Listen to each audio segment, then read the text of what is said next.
তুমি তো পপুণ্য,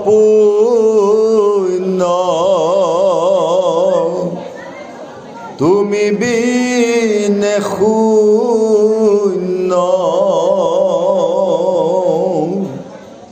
দেখুই তুতি জগত কাপুণ্য কৰো চৰণত ধৰো, লৈক মোক লগত তোমাৰ চৰণ পংকজ পূজিবে কত পুণ্যে পাইলু লাগো বাপ জগন্নাথ নকৰা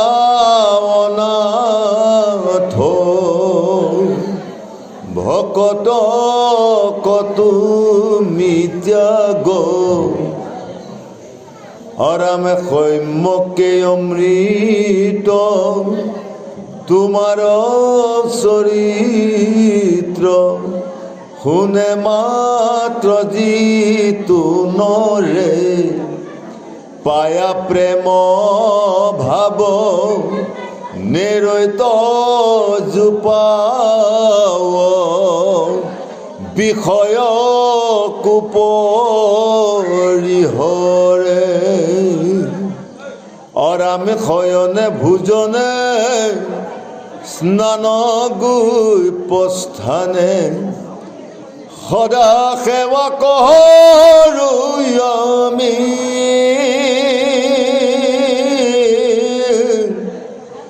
তোমাক নেদেখি ৰাখি প্ৰাণ প্ৰভু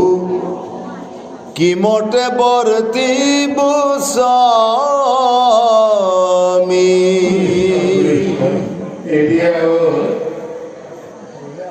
দুটি বিশেষ শব্দলৈ আমি মন কৰিব লাগে, সাৱধান সকলোৱে মন কৰিব। এটা হ'ল শৰণ আৰু আনটো হ'ল চৰণ। শৰণ কি আৰু চৰণ কি আমি চিনিব লাগে। আমি প্ৰথম প্ৰণালীবিলাকত পাইছো যে অৰুণ চৰণত শৰণ লৈলো হৰি নাৰায়ণ, অ মানৱী জনক সম্ভৱ কৰিলো হৰি নাৰায়ণ। আমি অৰুণ চৰণত শৰণাপন্ন হ'ব লাগে। গীতটো গালো অৰুণ চৰণ ক'ত? কৃষ্ণ ভগৱন্ত প্ৰভুৰ চৰণ কেইখন হ'ল অৰুণ বৰণৰ। এই অৰুণ বৰণটো কেনেকুৱা? ৰাতিপুৱা বেলিটো ওলোৱাৰ লগে লগে বেলিটোৰ যিটো ৰং, সেই ৰংটো হ'ল অৰুণ বৰণ, অৰ্থাৎ কমলা ৰঙৰে বেলিটো ৰাতিপুৱা উদয় হয়। আৰু কৃষ্ণ ভগৱন্তৰ পাওকেলা সেই অৰুণ বৰণ। গতিকে এই অৰুণ চৰণ দুখনত আমাৰ গুৰুসকলে শৰণ দিব লাগে। অৰুণ চৰণ দুখন কৃষ্ণ ভগৱন্ত প্ৰভুৱে আমাৰ হৃদয় পদ্মত প্ৰত্যেককে দি থৈছে। তেওঁ পাওকেলা কোৱা হৈছে বোলে ৰাঙা চৰণ, নহয়নে বাৰু? কৃষ্ণ ভগৱন্ত ৰাঙা চৰণ। এই ৰাঙা চৰণ কেইখন আমাৰ প্ৰত্যেকৰে লগতে আছে। সেই চৰণত যদি আমি শৰণ লওঁ তেতিয়াহ'লে নামে কাম দিব। গতিকে প্ৰথম চিনিব লাগিব, আমি প্ৰথম চৰণ দুখন চিনিব লাগিব।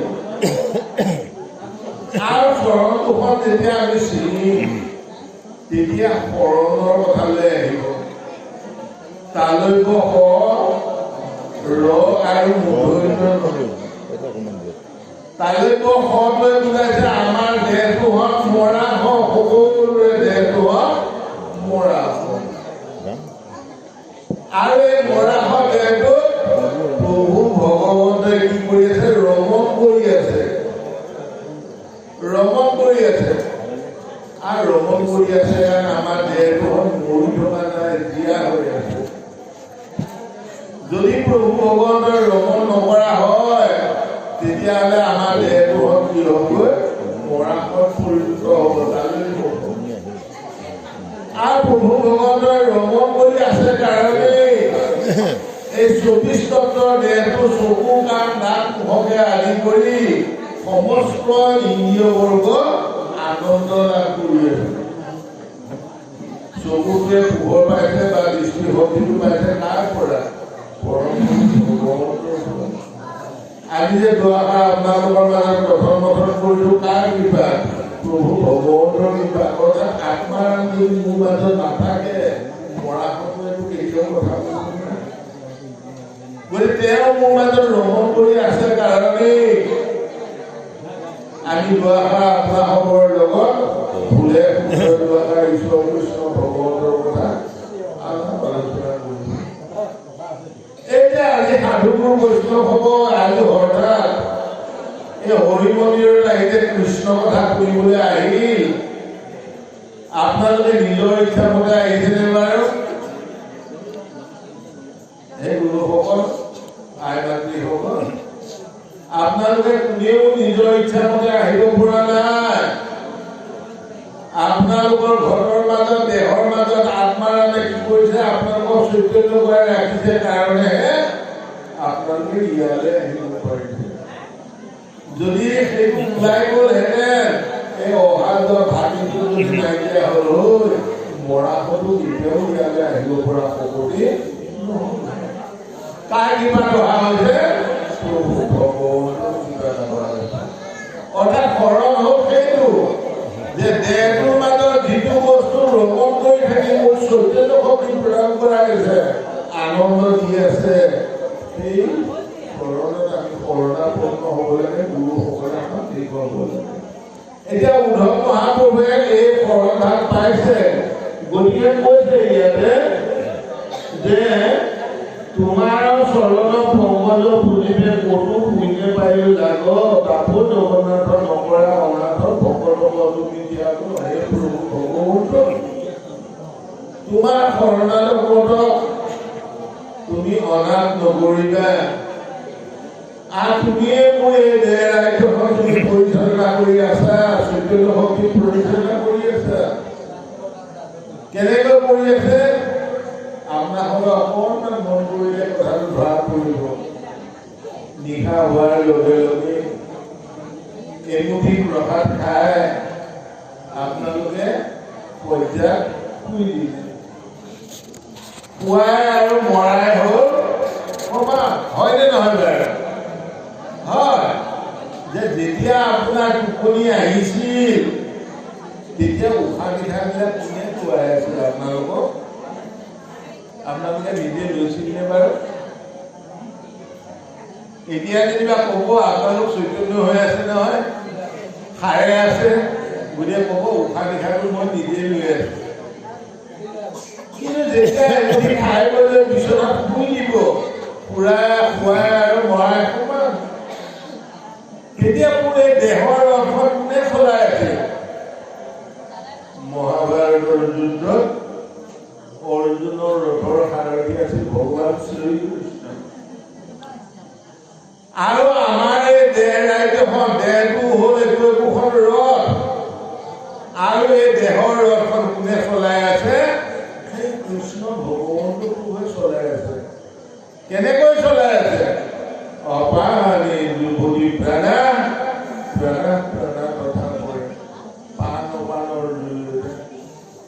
পানৰ জৰিয়তে আমাৰ দেহ ৰাজ্যখন কি কৰি আছে জীৱিত কৰি ৰাখি আছে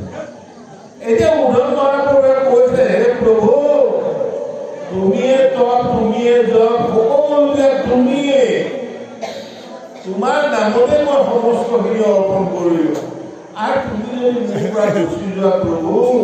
মই কাক আৰাধনা কৰিম এই বুলি কৃষ্ণ ভগৱন্তৰ পাৱন কৰি তেওঁ চৰণত বিনাইছে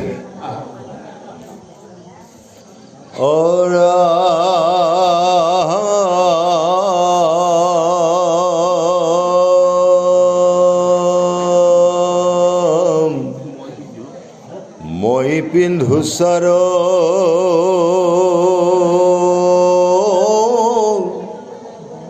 বস্ত্ৰয় অলংকাৰ তোমাৰ উচিষ্ট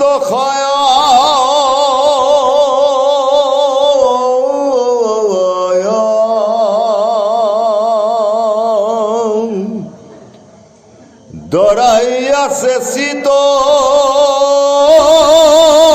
কিনো বিপৰীত তৰিব দুষ্ট মায়া অৰাম জ্ঞানী গণে দুখে ইন্দ্ৰিয় কদমী কাম ক্ৰোধ মোহ জিনি যিটো ব্ৰহ্মপদ পাৱৈ প্ৰভু পুন তাহাৰো আছে বিঘিনি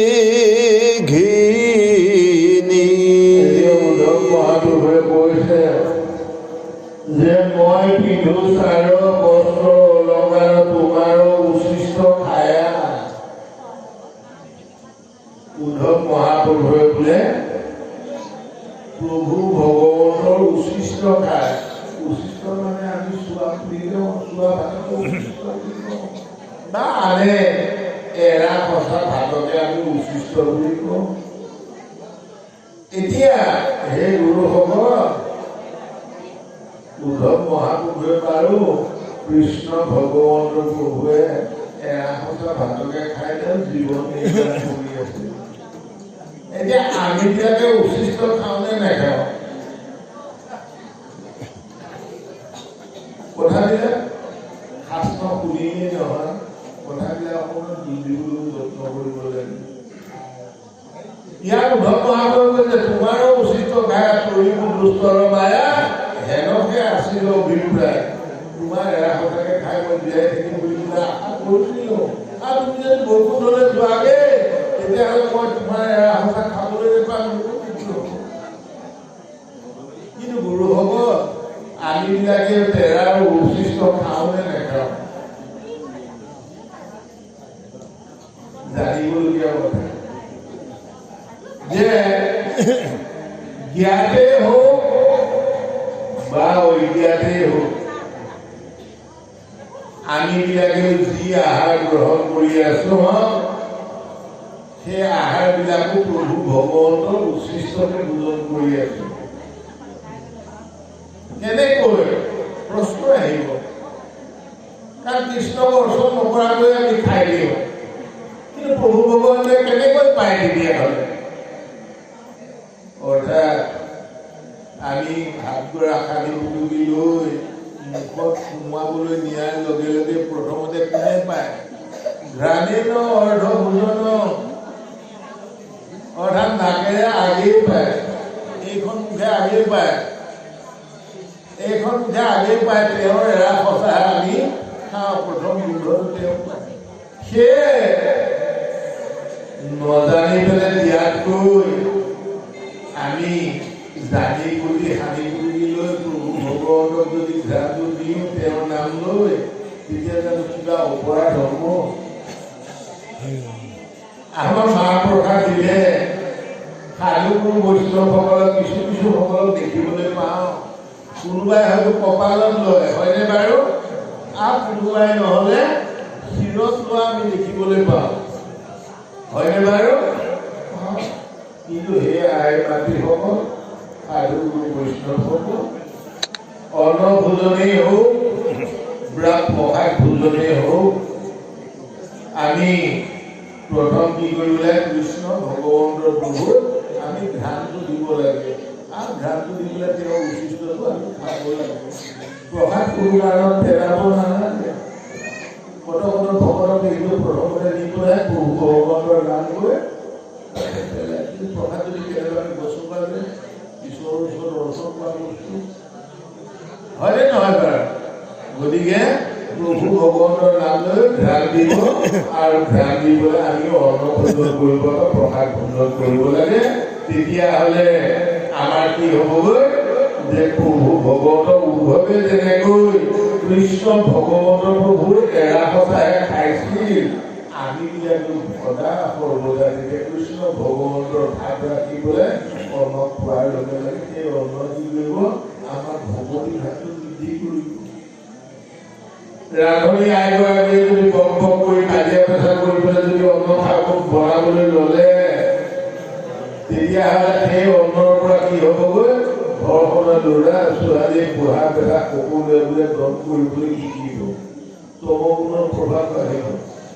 গতিকে অন্নকেইটা বনাবলৈ যাওঁতে তাৰ যদি আইগৰাকীয়ে নিয়ম প্ৰণালীৰ মাজেৰে অন্ন ভাত প্ৰসাদত পৰিণত কৰি বনায় প্ৰভু ভগৱন্তৰ নামেৰে যদি চাউলকেইটা বঢ়াই কৰি দিয়ে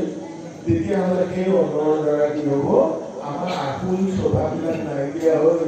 ঘৰৰ যিবিলাক মানে খিংখিঙীয়া স্বভাৱ তৰ্ক পেচা আদি গোটেইবিলাক নিৰাময় হৈ আহিব গতিকে আপুনি আপোনাৰ বন্ধু আপুনি আপোনাৰ শত্ৰু আপুনি আপোনাৰ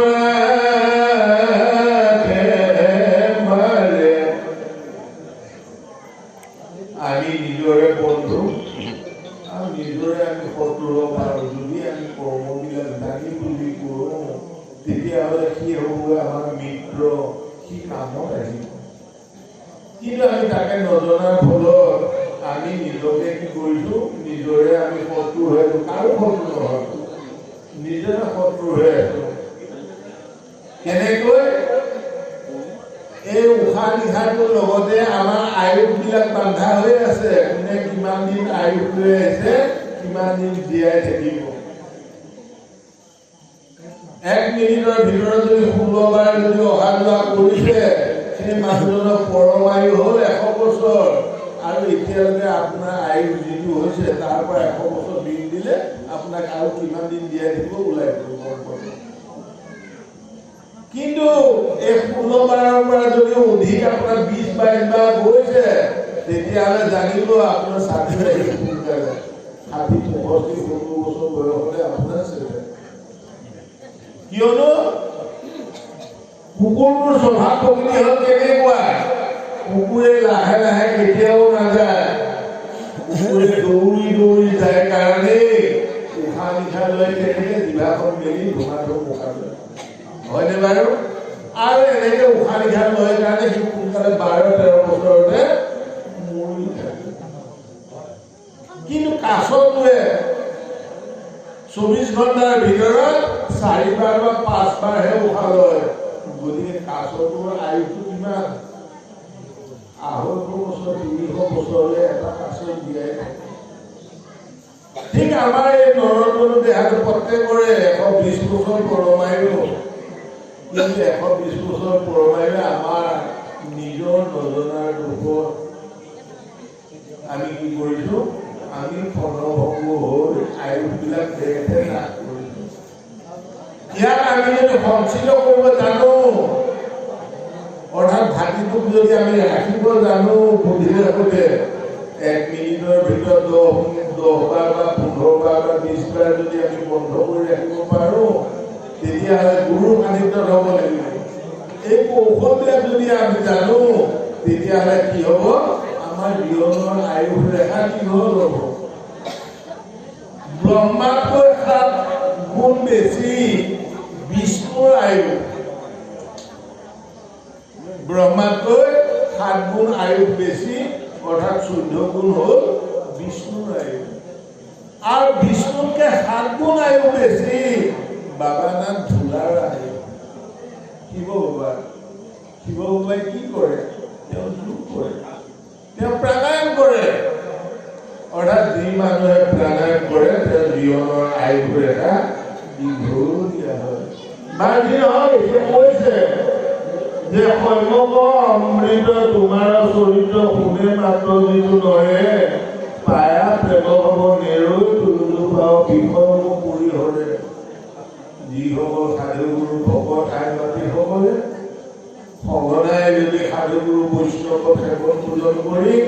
সাধুগুৰু বৈষ্ণৱসকলৰ যদি মুখেৰে হৰি কথা শুনে তেতিয়াহ'লে কি হ'ব বুলি কৈছে,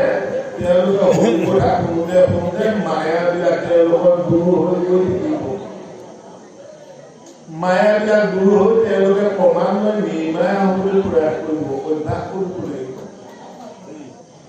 আমাৰ গৃহখনৰ অন্ধকোষ বুলি কৈছে, গৃহ মায়াত যদি আমি আবৃত হৈ থাকো অহৰ্নিশে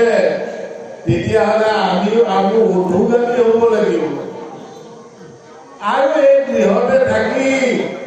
যদি সাধুগুৰু বৈষ্ণৱসকলক যদি আমাৰ গৃহলৈ আনি পেলাই দুআষাৰ ঈশ্বৰ কৃষ্ণ ভগৱন্তৰ কথা শ্ৰৱণ কীৰ্তন শুনো, তেতিয়া মোৰ লগতে মোৰ জীয়াই বোৱাৰী নাতি পুতি সকলোৱে জীৱবিলাক কি হ'বগৈ, তেওঁলোকৰ মতি গতিবিলাক ভাল হ'ব, ঈশ্বৰৰ প্ৰতি ভক্তি হ'ব।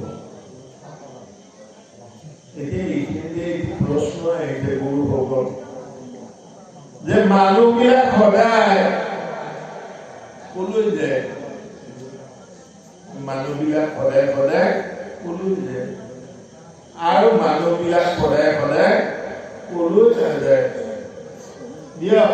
আই মাসকল আৰু বোপাইসকল অকণমান আমি টুকি থাকিলে বাৰু দিয়কচোন আপোনালোকৰ ফালৰ পৰা আহক যে মানুহবিলাক সদায় সদায় কলৈ যায় আৰু মানুহবিলাক সদায় সদায় কলৈ নাযায়। দিয়ক আহক দিয়ক।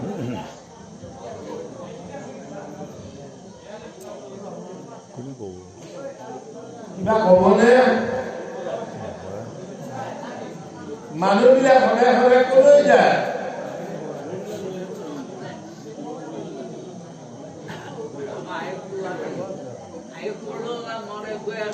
গোহাঁই এজনে বৰ ধুনীয়াকে কৈছে আমি মৃত্যুৰ মুখলৈ গৈ আছো, আয়ুটো দিনে দিনে কমি গৈ আছে যে আমি মৃত্যুৰ মুখলৈ গৈ আছো। গোহাঁই মই সোধা প্ৰশ্নটোৰ উত্তৰ হ'ল ঠিক এনেকুৱা, মানুহ সদায় সদায় গয়া কাশী বৃন্দাবন মথুৰাকে আদি কৰি তীৰ্থসমূহলৈ দিন নাই ৰাতি নাই অবিৰাম ভাৱে ভকতসকল গৈয়ে আছে, হয়নে বাৰু? যিসকলে তীৰ্থলৈ গৈছে গম পাইছে যে অবিৰাম ভাৱে দিন নাই ৰাতি নাই, ট্ৰেইনতে হওক বাছতে হওক তেওঁলোকে ভ্ৰমণ কৰিবৰ কাৰণে গয়া কাশী বৃন্দাবন এইবিলাকলৈ কি কৰিছে, ভকতসকল গৈয়ে আছে, সদায় গৈ আছে, কোনোদিন বিৰাম হোৱা নাই, হয়নে বাৰু? এতিয়া মানুহসকল কলৈ সদায় সদায় কলৈ নাযায় বা বুজি লওক, গয়া কাশী বৃন্দাবন মথুৰা যিবিলাক পবিত্ৰ ঠাইলৈ মানুহবিলাকে ঢাপলি মেলে যায়, কিন্তু মানুহবিলাক কলৈ নাযায় সদায় সদায়? আপোনালোকো নাযায়, আই মাইসকলো নাযায়, আপোনালোকো নাযায়, কলৈ নাযায় বাৰু সদায়? গোহাঁই মৰিবলৈ নাযায় নেকি? নহয় জানো? অলপ আগতে আপুনি উত্তৰটো দিছে যে আমি মৃত্যুৰ মুখলৈ অহৰ্নিশ গৈ আছো, এতিয়া মৰিবলৈ নাযাওঁতো হ'ব নেকি? তেতিয়া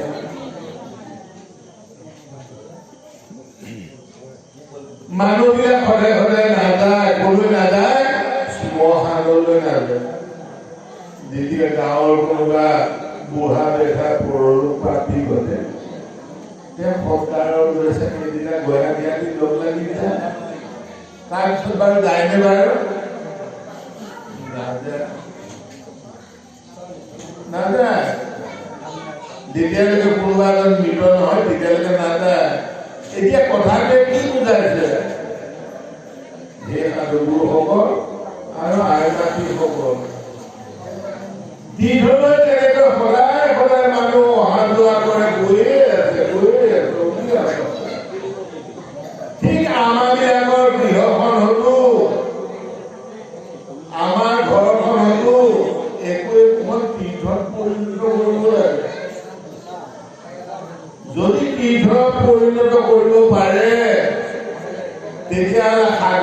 বৈষ্ণৱ আপোনালোকৰ গৃহলৈ নামাতিলেও যাবই যাব। গৃহবিলাকে ভকত যাব মাতে জানো যে হেৰা ভকত ভকত তোমালোক আহা আহা আহা মোক পবিত্ৰ কৰি থৈ দিলেহি। তীৰ্থই কেতিয়াও ভকত ভকতক আমন্ত্ৰণ কৰিব নাই। মানুহৰ ভোমোৰা জাতি। গতিকে মানুহে য'তে অমৃতৰ সন্ধান পায়, মধুৰ সন্ধান পায়, তলৈ যাবই যাব। যিখন গৃহস্থী পুৱা গধূলি নীতি নিয়মৰ মাজেদি ধূপ ধূনা চলাই ঈশ্বৰ কৃষ্ণ ভগৱতৰ সেৱা পূজন কৰি থাকে, তেনে গৃহস্থীখনলৈ সাধু কোনো ভকতসকল নমতা কৰি যাব। আৰু ভকতৰ পদধূলা পৰাৰ লগে লগে সেই গৃহস্থীখন পবিত্ৰ হয়। আৰু তেওঁলোকৰ মুখেৰে ভকতসকলে নিশ্চয় কৃষ্ণ ভগৱতৰ কথাৰ ব্যতিৰেকে গ্ৰাম্য কথা কেতিয়াও নাপায়। গতিকে আমাৰ গৃহখন হতক আমি মাহেকে পষেকে হলেও সাধু গুৰু বৈষ্ণৱক আমন্ত্ৰণ জনাই দুআষাৰ ঈশ্বৰ কৃষ্ণ ভগৱতৰ গুণানুকীৰ্তন কৰাৰ ব্যৱস্থা কৰিব লাগে। যিখন গৃহস্থী সাধু গুৰু বৈষ্ণৱ পদাৰ্পণ নকৰে, কোনো মানুহ তেওঁলোকৰ ঘৰলৈ নাযায়, সেই গৃহখনক কোৱা যে এইটো এখন শ্মশান। শ্মশানলৈ গ'লে চাহ পানীবিলাক খাই যায়, শ্মশানত নাখায়। ঠিক সেইখন গৃহস্থী, যিখন গৃহস্থী কোনোদিনেই ঈশ্বৰ কৃষ্ণ ভগৱন্তৰ কথা শ্ৰৱণ কীৰ্তন নহয়, সাধু গুৰু বৈষ্ণৱৰ পদধূলা নপৰে, তেনেখন গৃহস্থী কোৱা হৈছে শ্মশান পদ্ধতি। আৰু তাত বোলে কেতিয়াও পানী গ্ৰহণ কৰিব নাপায়, অপকাৰ আৰু ভকতসকলৰ। অৰ্থাৎ অপৰণীয় মানুহৰ হাতেৰে খালে বোলে কি হয়, অপবিত্ৰ হয় নিজে ভকতসকল। অৰ্থাৎ তেওঁলোকে যদি ঈশ্বৰ কৃষ্ণ ভগৱন্তৰ সেৱা পূজন কৰি নিত্যনৈমিত্তিকভাৱে যদি সাধু গুৰু বৈষ্ণৱ সংগ লৈ তেনেকৈ যদি বিচাৰি ভগৱানক আমন্ত্ৰণ কৰি মাহেকে পবিত্ৰ হওক পাঠ্যখন পঢ়াই ঈশ্বৰ সেৱা পূজন কৰে, সেই গৃহস্থীখন তেওঁলোকৰ তীৰ্থত পৰিণত হয়। ভোমোৰাবিলাকে যেনেকৈ মধু থকা ফুলপাহত ভোমোৰাবিলাকে অলপ সময় পঢ়ি পেলাই মধু খায়, কিন্তু যিটা ফুলত মধু নাই, ভোমোৰাই তাত পঢ়িয়ে লগে লগে ওলাই গুচি আহে, তাত মধু নাখায়। ঠিক ভকতসকল হ'ল ভোমোৰা জাতি। ভকতসকলে ঈশ্বৰ কৃষ্ণ ভগৱতৰ সেই অমৃতময় মধু য'তে শুনিবলৈ পায়, য'তে দেখিবলৈ পায়, যি ঘৰ গৃহস্থী নীতি নিয়মৰ মাজেদি থাকে, তেনে গৃহস্থীবিলাকত যাবৰ কাৰণে আগভাগ লয়। গতিকে ইয়াকে বুজাইছে, হে আই বাইসকল, গুৰুসকল, আমাৰ গৃহস্থীখনক একোখন পবিত্ৰ তীৰ্থৰ দৰে আমি কৰিবৰ যত্ন কৰিব লাগে। তেতিয়া আমাৰ লগতে আমাৰ বোৱাৰী ল'ৰা ছোৱালী বিৰোধিতা সমস্তবিলাকে ঈশ্বৰ কৃষ্ণ সেৱন পূজনৰ কথা জানিব আৰু ভগৱতৰ পদধূলা কৰি আমাৰ গৃহখনত পবিত্ৰ হৈ কৃষ্ণ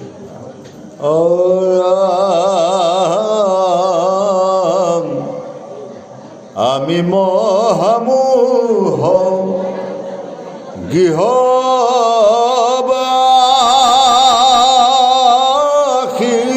সুখে সংগলয়া ভকতৰ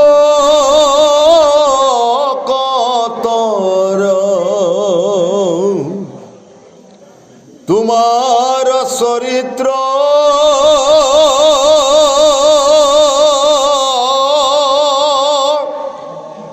কথা শুনিলাতে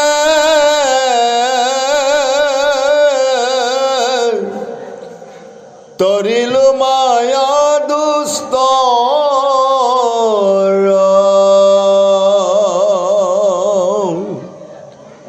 অৰাম তজু পদ পদ্ম হৃদয়ে ধৰিয়া গাইব গুণ নাম গীত